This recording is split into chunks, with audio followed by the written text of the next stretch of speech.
Good morning, students. Class 8, Chapter 5. Chapter 5, Data Handling. In this chapter, in the previous video, we have to done meaning of data, data handling, type of graph, data जो भी information हम collect करते हैं, और data handling it's mean उसको represent करना, यानी कि उसको ऐसे प्रेजेंट करना जिससे कि उसकी एक मीनिंगफुल इंफॉर्मेशन सामने वाले को समझ में आ सके. And graph in which we study pictograph, bar graph and double bar graph. Now today we study how can we organise the data. अगर हमारे पास कोई डाटा है तो हम उसे किस तरह से ऑर्गेनाइज मतलब सही तरीके से रख सकते हैं, उसको समझने के लिए हम यहाँ पे एग्जाम्पल ले रहे हैं. टॉपिक है ऑर्गेनाइजिंग डाटा, यानी कि डाटा को कैसे ऑर्गेनाइज करेंगे. Example, suppose a group of students, कुछ बच्चों का ग्रुप है और उनसे पूछा गया for their favourite subject. Suppose 22 students हैं और उनसे उनके फेवरेट सब्जेक्ट्स के बारे में पूछा गया. उनके सामने 4 चॉइस रखी गई: art, maths, science and English. आप उनमें से कोई भी एक अपना फेवरेट सब्जेक्ट चूज कर सकते हो. हमने यहाँ पर इनके इनिशियल्स लिए हैं, थोड़ा स्पेस कम होने के कारण. तो 22 स्टूडेंट्स ने अपना कुछ रिप्लाई ऐसे किया. एक बच्चे ने बताया कि हमारे आर्ट पसंद है, एक ने मैथ्स, एक ने साइंस, इंग्लिश एंड सो. तो now the it is a data जिसे मैं कॉल कर सकता हूँ कि it is a no data. Now what is the question, if we want to find out number of student who most like subject, कि सबसे ज़्यादा पसंद किया जाने वाला सब्जेक्ट कौन सा है. तो अगर डाटा मेरे पास इस तरीके से लिखा है तो शायद मुझे समस्या होगी. या मेरे से पूछ ले कि लिस्ट लाइक ऐसा कौन सा सब्जेक्ट है सबसे कम पसंद किया जाता है. तो अगर मुझे कुछ क्वेश्चंस के आंसर देने हैं तो डाटा को पहले सही तरीके से ऑर्गेनाइज करना पड़ेगा. इट्स मीन डाटा को टेबल की फॉर्म में लिखेंगे. तो हमने यहाँ पर एक टेबल बनाई.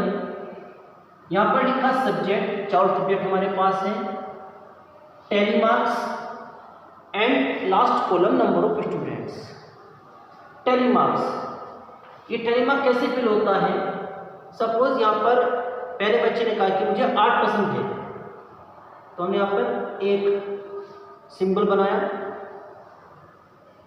दूसरे बच्चे ने कहा कि मुझे मैथ पसंद है. तीसरे ने कहा कि मुझको साइंस पसंद है.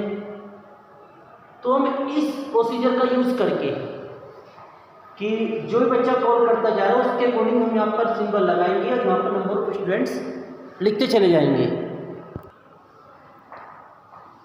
तो हमने इस तरीके से अपनी टेबल को फिल कर लिया. आप इसको ऐसे फिल कर सकते हो. एंड रिमेंबर 1, 2, 3 एंड 4, जब 5th नंबर आएगा तो आपको इस तरह कट करना है. इट्स मीन ये जो ग्रुप होता है ये काउंटिंग 5 को रिप्रेजेंट करता है. तो यहाँ आगे टोटल 7 स्टूडेंट्स, 5, 6 एंड 4 एंड इनका सम 22. Now the question is most like subject. Obviously we can say that art because number of students 7. And least liked subject, obviously we can say that it is English, 4 students. So according to the table we give the answer speedily. And this type of table is called frequency distribution table. Frequency, जब कोई चीज कई बार repeat होती है, ये हम पढ़ चुके हैं frequency in the previous video. तो frequency distribution table, I hope you understood. Note down it. Okay students, now we have to start grouping data. In the grouping data please open your maths book, page number 72. Heading है grouping data. In the previous question, there are students who like art subject, English, maths or science, and there are 22 students. But if the informations, if sometimes we have to deal with a large data, यानी कि हमारे पास अगर data बहुत बड़ा हो तो उस condition में फ्रीक्वेंसी डिस्ट्रीब्यूशन टेबल हम नहीं बना पाएंगे. For example, marks obtain by 60 students in maths out of 50, यानी कि एक क्लास में 60 बच्चे हैं और उनके 50 में से मार्क्स ऑब्टेन हुए. आप देख सकते हो इन योर बुक सबसे पहले लिखा हुआ है 21. इट्स मीन पहले बच्चे के 21 नंबर आए आउट ऑफ 50, दूसरे के 10, 30, 22. इट्स मीन जो डाटा लिखा हुआ है ये काफ़ी बड़ा है और काफ़ी वेरिएबल है. तो उस कंडीशन में हम इसके लिए प्रिपेयर करते हैं ग्रुप, यानी कि हम ग्रुप बना लेते हैं. जैसे हमने ग्रुप बनाया 0 to 10, 10 to 20, 20, 30, 30, 40, 40, 50, 50, 60, हमने ग्रुप बना लिए. In the group 0 is count in this group and 10 does not count in this group. 10 count in this group. It's mean in this group we count the value which is just less than 10. But 10 does not now count in this group, 10 count in this group. I hope you clear. And this group is 0 to 10, 10 to 20. It's called class intervals.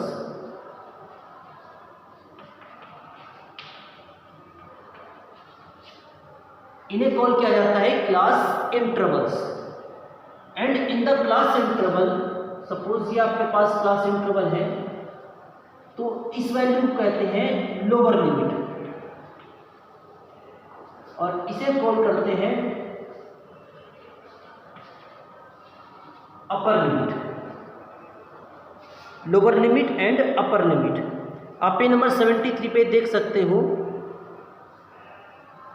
और upper limit और lower limit का ये difference होता है 20 minus 10 is equal to 10. इसे call किया जाता है क्लास साइज.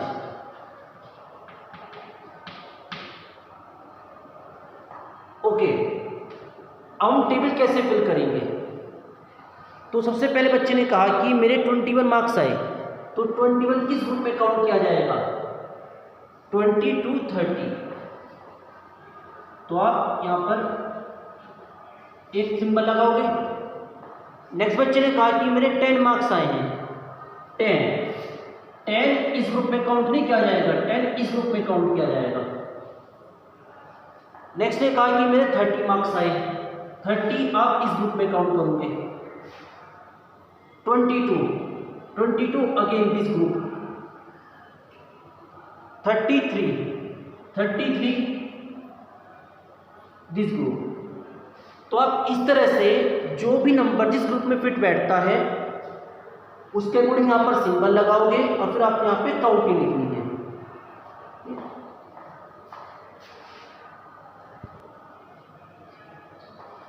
तो हमने इंफॉर्मेशन का यूज़ करते हुए हमने सिंबल लगाए और यहाँ पर उनके अकॉर्डिंग हमने काउंटिंग लिख दी. आपको पता है ना, इसको 5 काउंट करते हैं तो 5, 5, 10, 21 and so on, and the total is 60. And this type of table is called grouped frequency distribution table. Again, जो ग्रुप्स हैं इनको कॉल किया जाता है class intervals. It is a first class interval, second class interval, third class interval, fourth. And each class interval suppose ये class interval है तो इस क्लास इंटरवल की इस वैल्यू को कहते हैं lower class limit and this value is called upper class limit and difference between them is called class size. I hope you understood. Note down it.